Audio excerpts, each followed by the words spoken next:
Namaskar. Welcome to another episode of Editorial. The government has been constantly telling us that there's an international conspiracy against India. International conspiracy to curtail, to stop, to slow down the growth of India.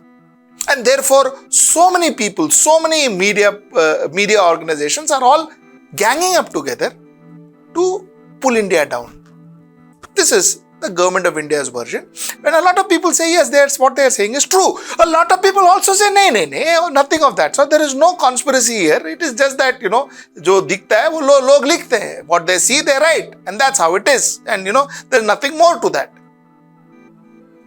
Let's spend next 15 minutes to figure out clinically and figure out and find out for ourselves. And the decision, of course, I leave it to you, whether there is a conspiracy against India or whether there is not. Let's get right into the show and find out.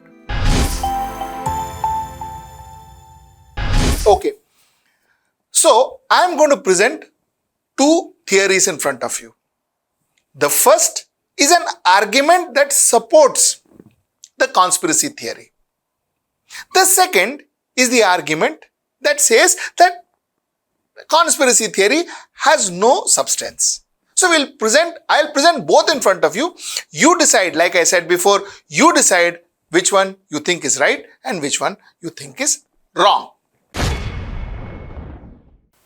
India is seen as a country that is doing exceedingly well. Now, all credit to Narendra Modi, the Prime Minister of India, that he has projected this growth to a certain extent. He has magnified this growth beautifully across the globe. So, if you talk to NRIs, if you talk to foreigners, they believe that India is growing exponentially. India has grown exponentially and growing at a rapid pace. Most of them will agree to it. Okay. India is growing. There is no question about that. There is progress in India. There is no question about that. We have our own internal problems where there is unemployment, there is health issues, there is malnutrition. All that we have. But one can't deny the fact that our country is growing and growing at a fairly good pace. If this is the case, then one needs to understand that the developed countries may not want a developing country or an underdeveloped country to grow. They don't want. India is a developing country, and the pace in which it is growing, a lot of developed countries may not be very comfortable. Countries like America, countries like China may not be very comfortable with our growth. That is a fact. There is no rocket science in it. We all know it. Okay, so the answer to that is they are going to put whatever possible obstacles to stop that growth of a country. Now, this is not just true about two countries, and this is not just true about geopolitical situations. It is also true in brand marketing. And if Pepsi grows, Coke is not just going to sit and watch them grow and say, let them become bigger. Coke is going to do 10 things to stop Pepsi's growth, to arrest Pepsi's growth, or at least slow them down. Possible. So, this is a very natural phenomenon. So therefore, like in Pepsi and Coke, like in geopolitical situations, a lot of countries will be against the India growing so rapidly and also may want to put some kind of a arrest or some kind of an impediment or some kind of a strategy to slow down the growth. They may want to put. Now, if a competitor has to cause impediments to India's growth, the best way to do that is cause harm to Narendra Modi's image. Cause harm to Narendra Modi's image, which will automatically start causing harm to India's image. And what happens if Narendra Modi's image is caused harm? If Narendra Modi's image is caused harm, it will cause harm to India's image, like I said, but it will also make the government weak because it will strengthen the opposition. And if it strengthens the opposition, then the opposition will definitely ensure that there is impediment in growth for the country. They will have impediments. They will cause impediments for to the growth of the country. And this is not just this opposition. Any opposition would be, if you twist that story, and if you put Congress into the government and you put BJP as opposition, BJP would have caused the same kind of impediment that possibly a Congress opposition will cause if the government is weak. So the fact is, weakening of Narendra Modi government will definitely ensure that the competition gets stronger, and that will ensure that ultimately the growth of this country will definitely be arrested, be slowed down, and so on and so forth. So objective achieved. Now, how do you combat, how do you strategize and limit and harm a brand? How do you do that?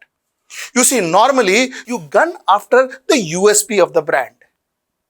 Now, if you see, India, the image of India has been built outside of India more than within the country. What I mean by that is Howdy Modi, Madison Square Garden, and so on and so forth. Our Israeli trip, our Chinese trip, our Prime Minister all over the country, all over the world, the way he meets people, G20, all of this internationally. Our USP, our growth catalyst lies in our international image. Because internationally, this entire thing is blown up and saying, wow, India is growing. So a competitor, the first thing they will want to do is harm India's image internationally. Yahan tak theek hai? Okay. If this data is correct, then let us go to what has happened. What has happened is, first, you had Oxfam, which said that, the difference between the rich of the India and poor of the India, there's a huge difference. The government seems to be, helping the rich more than helping the poor. Government seems to be working for the rich than working for the poor. More or less, that is what Oxfam report said. Okay. What did it harm? It harmed the government. It harmed India's image. Second was BBC. They spoke about Gujarat riots. So, second hit to India's image. Then you had the Hindenburg. Now, Hindenburg went after Adani. But then, as things stand, Adani is India. One saw it. The government reacted. Banks are saying, no, we will give loan. Kuch bhi ho, we will give loan. The banks are saying it. So, end of the day, also, and the fact that Adani was the third richest Indian in global top richest men. So, that also played its part. So, hitting Adani in some way was hitting India's image. In fact, in a lot more than some way, actually. It was hitting India's image. So, here you are. Adani, Hindenburg. Fourth thing is George Soros. George Soros also talking about Indian democracy. Hitting India's image. The Guardian talking about Israeli software used in Indian elections. Harming India's image. So, harming India's democracy, the image of our democracy. We call ourselves the mother of democracy. Harming our democracy. Harming our economy by saying that our companies are all fraud companies. That way, harming the Prime Minister who is now, being seen as a global leader and all of that. Harming his image. So, technically speaking, every strength that we projected in the last, 10 years, one by one, those strengths have been harmed. So, we heard the arguments that supports the theory of conspiracy. Now, let us talk about the argument that doesn't. The first point is, be it BBC, be it Guardian, are those statements absolutely wrong? Are those statements baseless? If those statements are baseless, then each of them can file suit against those people who have made those statements. Is Hindenburg's study wrong? If Hindenburg's study is wrong, then obviously Adani can put huge defamation case against them. So, are those things wrong? Are those completely wrong? If they are not, then if somebody is going to come out and talk about it, so be it. That's the way the world works, isn't it? So, that's the point number one. Point number two, you see, BBC, Guardian, Washington Post, these are strong, independent media. They do not bother about government interventions. BBC doesn't bother about British government pressurizing them. They are absolutely independent media. So is Guardian and so is Washington Post, like I said. If you say that, take their track record, most of these people have not been seen writing or professing or propagating or campaigning against or for a particular political party. At least it is not proven till now. Though a lot of political parties have called a lot of these publications a lot of names when they write against them, and when they write against their oppositions, they have called these people the most credible publications also. I remember a lot of people from Bharatiya Janata Party had said that people believe BBC more than possibly the Doordarshan or any of Indian media. So I have heard that also. So most often than not, these publications are seen as neutral, fair and ethical publication. At least they have not been proven otherwise. Because had they been proven otherwise, let's face it, they would have been closed down by now. There would have been hundreds of defamation cases against them. So that has not happened. So why would they do it this time?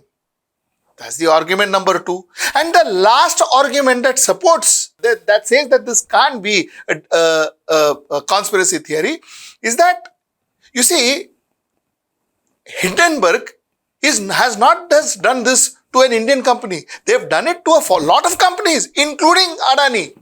So it is not that Hindenburg started and the first project he did was Adani. No, it is not. He has done it to Nikola, for crying out loud. He has done it to so many companies, most of them American and European. So when he did other companies, it was not conspiracy. When he did India, we call it conspiracy. How can that be? So these are the arguments that prove that possibly these are not conspiracy theories. These are publications, these are organizations that are doing their jobs. Now, the jobs that they do may benefit them. ठीक है. A documentary that a publication makes, or an article that a publication writes, or what the Hindenburg actually investigated and exposed, this could help those organizations, no doubt. But the fact is, they are doing their job. So that's the point. So how can that be a conspiracy or a planned conspiracy? This is the other side of the argument. So now think, is this part of a strategy? Is this part of a conspiracy? Is this all planned and all done? You decide. Okay, you decide. Every country, like any brand, when you plan for a brand, and when your brand is actually growing and growing very well, an intelligent planner will also plan for adversaries when they attack the brand. That could be in terms of defaming the brand. That could be in terms of, causing other damages to the brand. An intelligent brand planner will work his backup to say that, bhai, aisa hoga to vaisa karenge, aisa hoga to vaisa karenge. Somewhere down the line, that's how it is done. Now, did India have it? If India has it, I have not seen it.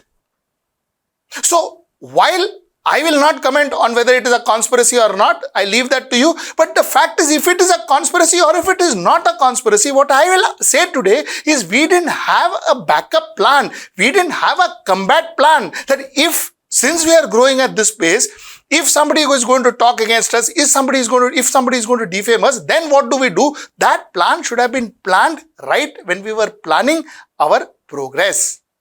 That plan seems to be missing in India. That's my point number 1. My point number 2. My point number 2 is, is banning, raiding, defaming the answer to an attack? I'm talking about imagery attack. I'm not talking about combat. I'm talking about an image attack. Technically speaking, no.